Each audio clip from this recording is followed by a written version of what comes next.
ओम शांति, ओम शांति, ओम शांति। आज हम लोग एक चीज़ समझेंगे कि परमात्मा अवतरित होता है इस धरा पर, ठीक ना। तो बहुत लोग हैं जिसको मतलब ही नहीं है कि भगवान अवतरित होता है कि नहीं, मतलब भी नहीं है, कोई जानना भी नहीं चाहता है। बहुत लोग हैं जो कुछ प्रॉब्लम्स जीवन में आ रहा है तो कह रहे हैं कि वो भगवान ही कर रहा है, इसलिए उस भगवान से ही डिटेल्स। उसके बाद समझ ही नहीं पा रहे हैं। एक तरफ हर बात के लिए पूजा पाठ भी करेंगे, फिर कुछ प्रॉब्लम हो जाएगा तो बहुत दिनों तक पूजा पाठ से डिटेल्स हो जाएंगे कि भगवान ही हमको ये दुख दे दिया। लेकिन फिर एक छोटा सा चोट भी लगेगा तो क्या बोलेंगे, हे भगवान। क्यों है ये? कॉन्शियस में कहीं ना कहीं है, उससे कनेक्शन है, उसका आत्मा को है ध्यान कि हम उसे एक परमात्मा की संतान है, लेकिन नहीं जानने के कारण भूल गए। इसलिए अभी वो समय चल रहा है जहां हम उसको पाने के लिए ही सब कुछ कर रहे हैं। जितना भी भाग दौड़ कर रहे हैं, महाकुंभ में इतना नहाने जा रहे हैं, कितने लोग मर गए, है ना, लेकिन तब भी लोग जा रहे हैं। सोचिए कितना कष्ट है। तीर्थों में जा रहे हैं, जब केदारनाथ गए थे कितने लोग मरे, उस बाढ़ में कितने लोग चले गए, लेकिन क्या आज भी जाना छूटा? लोग जा रहे हैं। क्या मिल रहा है, क्या नहीं मिल रहा है, लेकिन क्या है ये प्यास है, आत्मा का प्यास है कि भगवान मुझे मिलना ही चाहिए। क्योंकि कितना भी भटक ले, जब तक वो मिलता नहीं तब तक वो भटकन समाप्त नहीं होता है। इसीलिए भक्ति का भटकन समाप्त नहीं होता है, क्योंकि मिला ही नहीं। हम भक्ति कर रहे हैं, वो नहीं मिला, और नहीं मिला है तब तक हम रुके कैसे? प्यास बुझी नहीं तो फिर खोज बंद कैसे? इसीलिए कोई देखिएगा, कोई संतुष्ट नहीं है। कोई संतुष्ट है? आप पूजा पाठ करें, आपके घर में चंडी पाठ हो रहा है, एक छोटा सा घर में प्रॉब्लम होता है, चंडी पाठ करवाते हैं, शांति पाठ करवाते हैं, कोई चेंजिंग आपके घर में नहीं आता। और आपका अंदर भी जानता है कि इससे कुछ होने वाला नहीं। अगर होता तो मतलब इसका मतलब तो भगवान बहुत बड़ा क्या बोलते हैं, सौदेबाज है, कहेंगे ना, कि जिस अमीर है तो वो चंडी पाठ करा लेगा, गरीब चंडी पाठ कहाँ से कराएगा? गरीब शांति पाठ, शांति यज्ञ कहाँ से कराएगा? बड़े बड़े भविष्यवक्ता के पास जाकर उससे निकाह अपना वो समय नहीं देते, इतना लाखों रुपया उनका फीस होता है, और उनसे फीस निकलवा के हम अपना ग्रह दशा दिखा करके और अपना जीवन सुधारने की कोशिश करें, गरीब कहाँ से करेगा? कहने का मतलब ये है कि लोग ढूंढ रहे हैं, लोग तड़प रहे हैं, लेकिन भगवान तो आ चुका है, भगवान तो अपना कार्य कर रहा है, लेकिन हम उसको नहीं पहचानने के कारण आज भी भटक रहे हैं। और आज भी भटक रहे हैं, और भटक कर मन में फिर भी शांति नहीं। कोई कहे कि हम कुंभ में नहा लिए और मेरा मन शांत हो गया, गंगा नहा कर चले आए, मेरा मन शांत हो गया। हो जाना चाहिए ना। गंगा में नहाने का मतलब है पाप धुल गया। जब पाप ही नहीं रहा तो फिर दर्द कैसा, तकलीफ कैसा? आज तक शास्त्रों में क्या पढ़ते आए हैं? जो भी हो रहा है हमारे कर्म फल के अनुसार हो रहा है ना।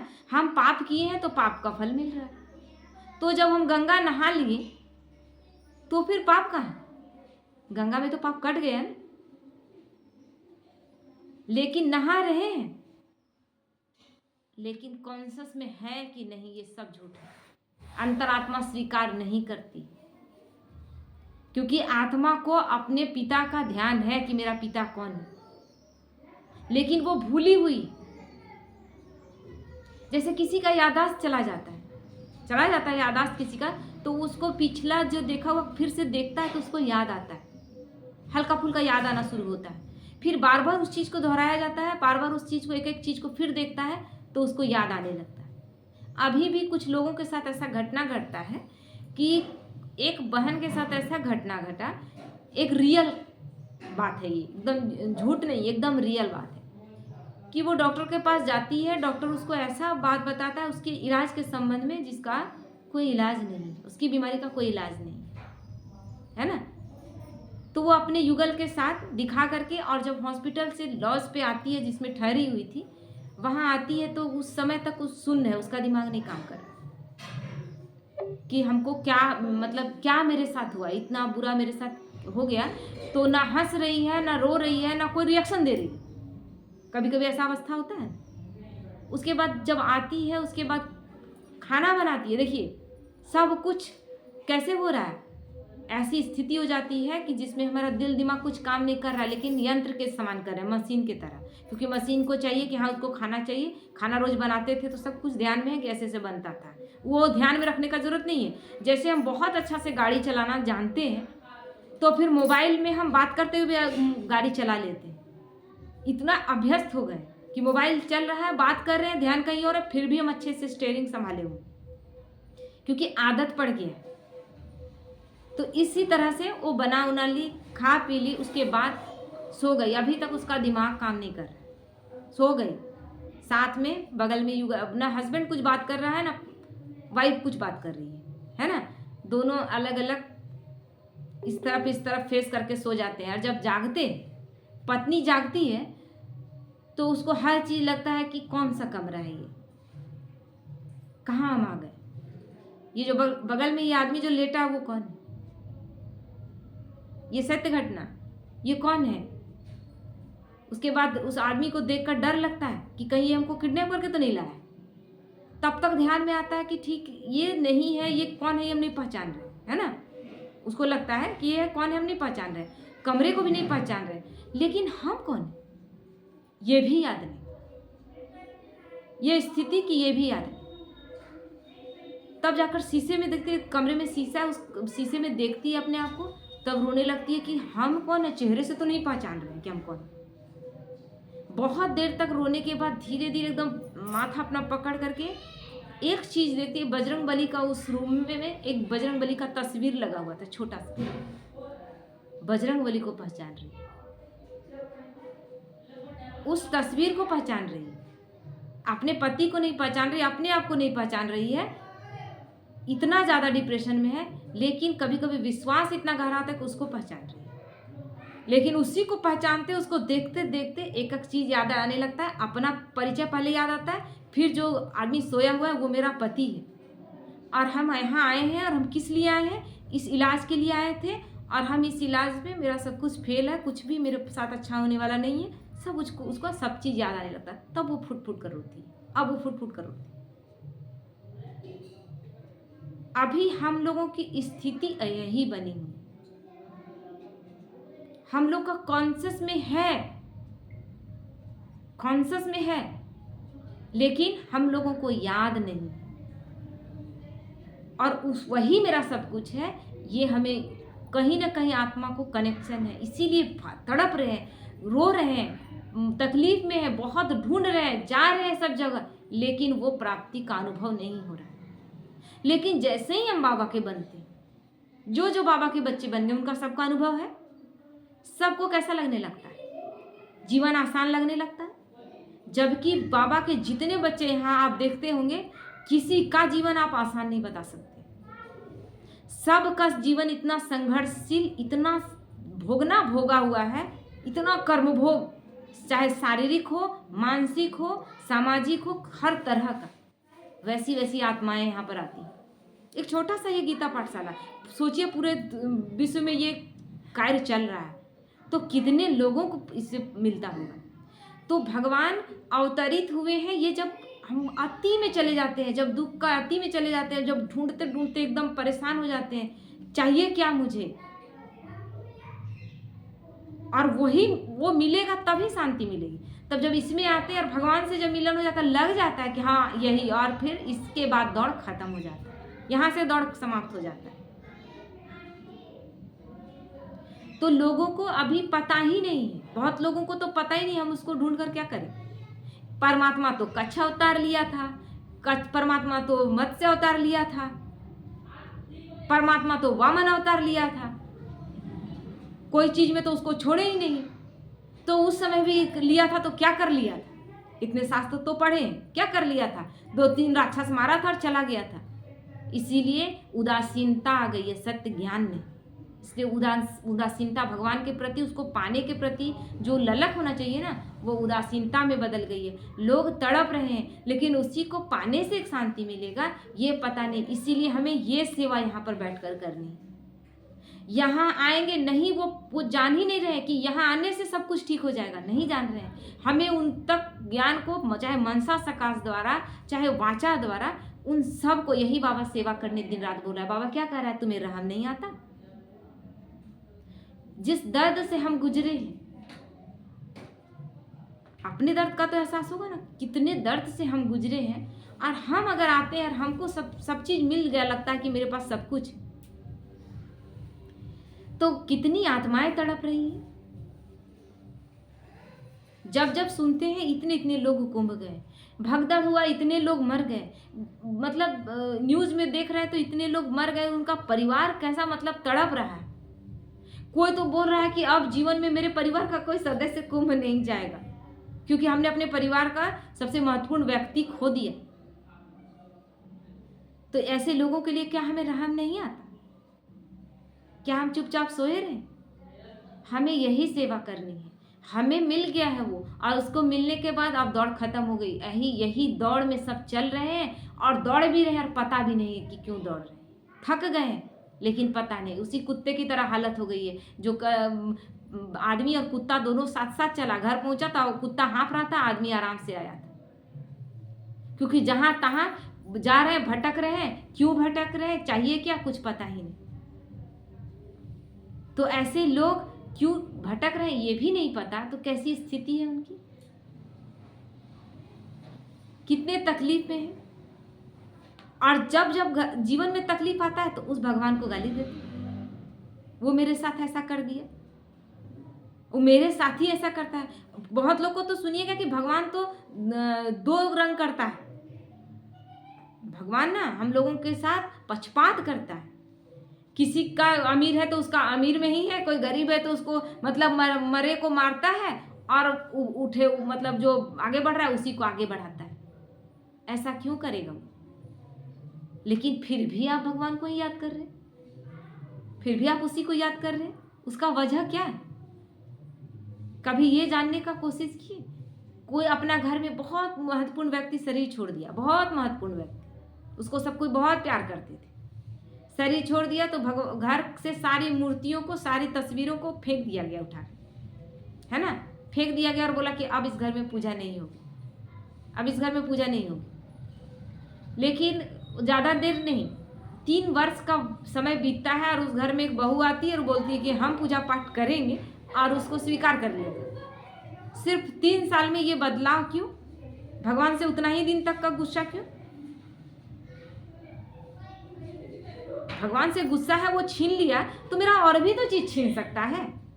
पहले तो मेरे घर का इतना महत्वपूर्ण व्यक्ति छीन लिया, फिर किसी को छीन लेगा।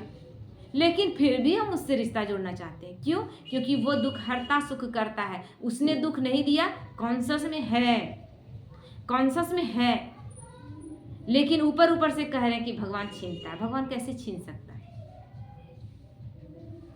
तो बस हमें उसे पहचानना है, और हमने पहचान लिया है ना, हमने पहचान लिया। अभी होता है ना कि हम लोग कभी हाथ पैर भी नहीं हिलाए थे, डांस करने का तो बात छोड़ दीजिए, कभी भी हाथ पैर भी नहीं हिलाए थे, और ना ही मतलब कोई बोलिएगा कि कोई डांस का कोई आइडिया भी है, कुछ भी नहीं। हाँ, मन थिरकता है, गाना वाना बहुत अच्छा बजता है तो मन थिरकता है, लेकिन डांस करने में अभी लगता है कि बाबा का गाना बजता है तो लगता है कितना डांस करें। ये खुशी, ये उमंग, ये उत्साह किस लिए है? किस लिए है? क्या एक घर के लिए है क्या, या किसी रिश्ते में कोई बहुत प्यार कर रहा है उसके लिए है? सारे रिश्ते तो पहले भी थे, घर पहले भी था, सारी चीजें पहले भी थी, लेकिन वो जब मिलता है ना उसके बाद और कुछ पाने का जरूरत नहीं रह जाता। और उसको पाने के बाद पता चलता है कि उसका तो कोई दोष ही नहीं था। हम तो झूठ मूठ कर उसको गाली दे रहे थे कि तुम ही बदमाश हो, तुम ही मेरे साथ ऐसा कर रहे थे। तो इतना बड़ा जादूगर है वो, इतना बड़ा जादूगर है कि ऐसी जादूगरी करता है कि हमारे पूरे जीवन को संपूर्ण रूप से परिवर्तन कर देता है, रोते हुए को हंसा देता है, नाउम्मीदों में उम्मीद भर देता है। और यही पहचान न होने के कारण सब नाउम्मीद होकर बैठे। जो भरे पूरे हैं वो भी डरे हुए हैं। आप किसी को बोल सकते हैं कि खुश है? जो भरे पूरे वो डरे हुए कि कब भरा पूरा, कब कौन किसका क्या हो जाए। और जिसके साथ हो रहा है वो तो है ही डरे। तो कौन है ठीक से? ऐसा समय चल रहा है कि एक घर में कभी भी हमको नहीं लगता है कि कहीं लगातार एक सप्ताह तक शांति बनी रहती है। छोटी छोटी बातों में हम एक दूसरे को मुंह देखना नहीं चाहते। इसका वजह क्या है? बाबा क्या कहता है? अनाथ जो लावारिस होते हैं ना, जिनका कोई माँ बाप नहीं होता है, वो कैसा रहते हैं? आवारा टाइप का। उसका कोई मर्यादित जीवन नहीं, क्योंकि एक कुल है, खानदान है, एक परिवार है, तो वो सीखता है कि किसके साथ हमको कैसा रहना है ना। हम उसी तरह लावारिस हो गए, क्योंकि उस पिता का ही ज्ञान नहीं, हमें पिता का परिचय ही नहीं, तो हम लावारिस की तरह एक दूसरे से लड़ रहे हैं। नहीं तो क्यों लड़ते हम? एक ही घर में, एक ही भाई भाई में लड़ाई चल रहा है। क्यों लड़ाई चल रहा है? जबकि जानते हैं एक ही माता के गर्भ से हम जन्म लिए, हमारा एक ही पिता है, हम एक ही खून है हमारा। छोटे बचपन में एक दूसरे के साथ कितना प्यार से रहते थे। जैसे ही बड़े हुए दोनों का शादी हो गया, दोनों का इतना बिखराव आ गया। तो ऐसा क्यों हुआ? क्योंकि इस माता पिता को, जो लौकिक में शरीर के माता पिता को पहचान रहे हैं, उसको तो असल पिता को तो पहचान ही नहीं रहे। जिस दिन उसको पहचान लेते हैं उस दिन सारी लड़ाई खत्म हो जाती है। पहले नहीं जानते थे तो एक कट्टरता था मन में, और पूरा गर्व था कि हम हिंदू हैं, बहुत गर्व था कि हम हिंदू हैं, और किसी चीज को तो मानते ही नहीं थे। और सारे धर्म के बारे में इतनी अच्छी से व्याख्या कर देंगे कि सब झूठ है, हम लोग का अपना धर्म सच्चा है। लेकिन जब इस ज्ञान में आते हैं तो बाबा सारे धर्मों का कैसा सार समझाता है हमें। कुछ छोड़ा, कितने डिटेल में हर एक चीज समझा दिया। और सारे धर्मों में जाइए आप, चाहे बहुत अच्छे ध्यान का बारे में भी बता देंगे, आपको कुछ पल की शांति भी मिल जाएगी, अपने मन में शांति थोड़ी देर के लिए मिल जाएगी। लेकिन जो वातावरण में फैला है, क्यों ये लड़ाई झगड़ा फैला है, क्यों दंगा फसाद फैला हुआ है, क्यों इतना आपस में इतना वैमनस्य है, ये कोई कर सकता है? कोई सिखा सकता है? ये तो भगवान ही देता है हमें ज्ञान। क्योंकि संस्कार कौन भरता है? माँ बाप ना, दूसरा कोई भरेगा? तो शरीर का माता पिता संस्कार भर सकता है क्या कलयुग में? क्या उसका संस्कार अच्छा है? कलयुग में माँ बाप भी है, कलयुग में बच्चे भी हैं, तो वो कलयुगी संस्कार माँ बाप में भी है, कलयुगी संस्कार मेरे में भी है, बच्चे में भी है, तो कैसे संस्कार भरा जाएगा? अच्छे संस्कार की उम्मीद हम कैसे करें कि ये लौकिक माता पिता मेरा अच्छा संस्कार देंगे? नहीं। वो संस्कार जो हमें भर कर भेजा था, वो असल पिता परमात्मा, वो जो भेजा था उसको हम भूल गए, उसको भूल गए, उसके दिए हुए संस्कार को भूल गए, और उसके दिए हुए संस्कार भूलने के कारण ही सारा दुख का जड़ यही। और जब वो आता है तो फिर से हमें वही संस्कार भर रहा है। अभी और कुछ कर रहा है वो? क्या आपको कह रहा है? आप व्रत करो, आप तीर्थों में भटको, कुछ तो नहीं कह रहा। केवल बच्चे तुम अपने विचारों को शुद्ध और पवित्र कर लो, केवल तुम अपने कर्मों को शुद्ध कर लो। हर कर्म किस लिए करो? जिसमें औरों का कल्याण समाया हुआ। ये पहले तो कोई नहीं बताया था। पहले तो जब भी प्रॉब्लम आता था, ये पूजा करिए, ये व्रत करिए, ये चीज खाना शुरू कीजिए, पीपल में जल डालना शुरू कीजिए, बरगद में जल डालना शुरू कीजिए, कहाँ नदी में नाले में कहाँ कहाँ पानी डालना शुरू कीजिए, आपका सब कुछ ठीक हो जाए। कभी किसी का ठीक नहीं होता। लेकिन भगवान ऐसा कुछ बोला? भगवान सीधा सीधे हमारे पर वार किया। बच्चे, सारी मिस्टेक तो तुम्हारे अंदर, तुम्हें केवल अपने आप को बदलना है। तो जो बहुत ज्यादा अपने कार्मिक अकाउंट से, या बोले कि कर्म भोग से, जो थक हार के एकदम ढूंढते हुए आते हैं, वो पा लेते हैं। जो अभी भी माया में अभी भटके हुए, अभी भी ढूंढ रहे हैं, हमें उनके लिए दुआएं करनी कि बाबा आप सबको मिल जाए, आपका परिचय सबको हो जाए। जैसे ही आपका परिचय मिलेगा, सबकी भटकन समाप्त हो जाएगी। तो हमारा क्या उद्देश्य होना चाहिए? हर एक तक परमात्मा का ज्ञान पहुंचे। हम बता रहे हैं किसी को, कोई मेरा हंसी उड़ा रहा है, उड़ाने दीजिए। उस प्रतिज्ञा पत्र में देखिए, तुम मेरे बारे में किसी से बोलकर तो देख, तेरी वाणी को मूल्यवान न बना दूं तो कहना। तुम मेरे बारे में बोल कर तो देख, तुम्हें मशहूर न कर दूं तो कहना। कर देता है, मशहूर कर देता। जन जन तक आप उसको पहुंचाते हैं, वो आपको जन जन तक पहुंचा देता है। तो हमारा कार्य क्या होना चाहिए? हमें ये नहीं कि हमें जन जन लोग हमें पहचाने, हमारा कार्य ये नहीं होना चाहिए। हमारा सोच क्या होना चाहिए कि हम जिस तकलीफ से गुजरे भगवान को ना पहचानने के कारण, वो किसी और को न मिले और सब बाबा के बच्चे बन जाए। इसलिए दिन रात मेरे मन में संकल्प क्या चलना चाहिए? सब बाबा के बन जाए। उठते बैठते सोते जागते गाते, जो हर कुछ करते, क्या ध्यान रहे कि सब परमात्मा के बच्चे हैं और सबको परमात्मा का परिचय। जब हमारा ये संकल्प पावरफुल होकर दिन रात एक ही संकल्प चलने लगेगा, तब ये विश्व परिवर्तन, तब जन जन तक बाबा का ज्ञान पहुंचे। ओम शांति।